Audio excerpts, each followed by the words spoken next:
गुरुजी, मुझे आपसे पूछना था कि आप 24 अवतारों के अंदर में भगवान के सब अवतार के बारे में बात करते हैं, तो उसमें भगवान बुद्ध के बारे में आप बात नहीं करते, और क्यों नहीं करते ये भी। दूसरा, भगवान बुद्ध ने क्या मार्ग बताया था मुझे।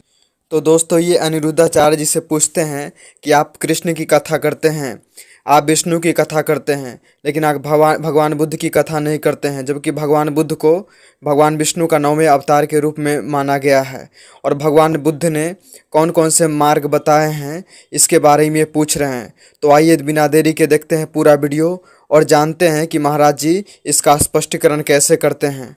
तो बिना देरी के अभी वीडियो शुरू करते हैं। भगवान बुद्ध ने अहिंसा का ही मार्ग बताया था। अहिंसा ही परमो धर्मा। उस जमाने में बहुत सारे यज्ञों में पशुओं की बलि चढ़ाई जाने लगी थी। कुछ लोग मनमाने ढंग से करने लग गए थे, तो बुद्ध भगवान ने आकर के उन यज्ञों को रोका, उस विधान को रोका कि आप ये गलत कर रहे हैं, और अहिंसा का पाठ सबको पढ़ाया।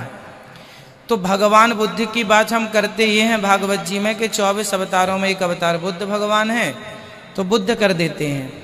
बाद में भगवान बुद्ध के नाम से अलग से फिर लोगों ने एक अपना पंथ बना लिया जो बौद्ध कहलाए। तो बुद्ध भगवान तो हमारे भगवान हैं जो सनातनी पूजते हैं, 24 अवतारों में एक। पर बुद्ध के बाद बौद्ध हो गए, उनके जो अनुयायी हैं।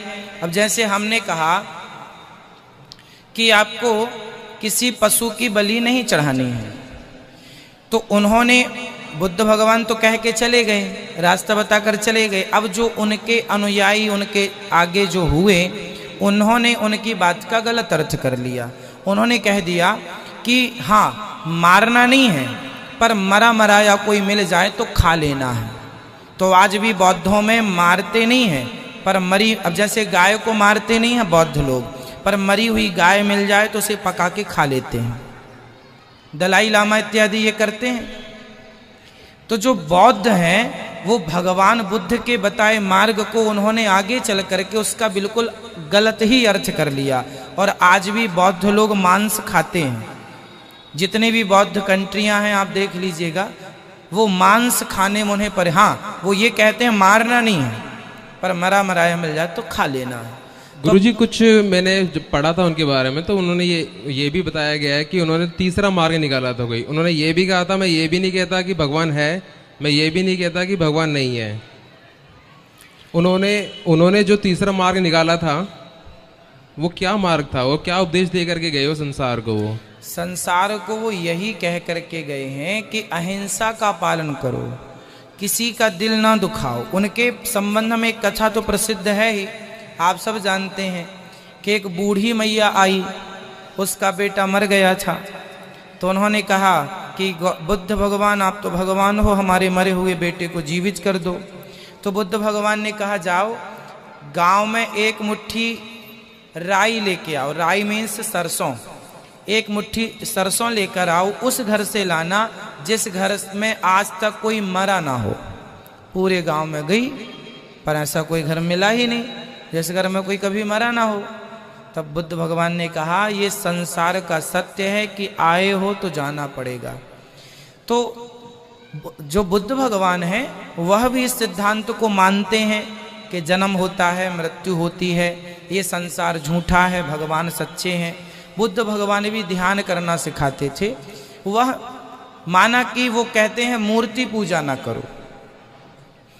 होता क्या है ना, सगुण और निर्गुण दो विवाद हैं। कुछ कहते हैं भगवान निर्गुण हैं, कुछ कहते हैं भगवान सगुण हैं।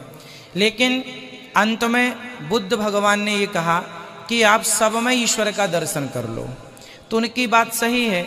भगवान चाहे मंदिर में देख लो, चाहे मंदिर के बाहर देख लो।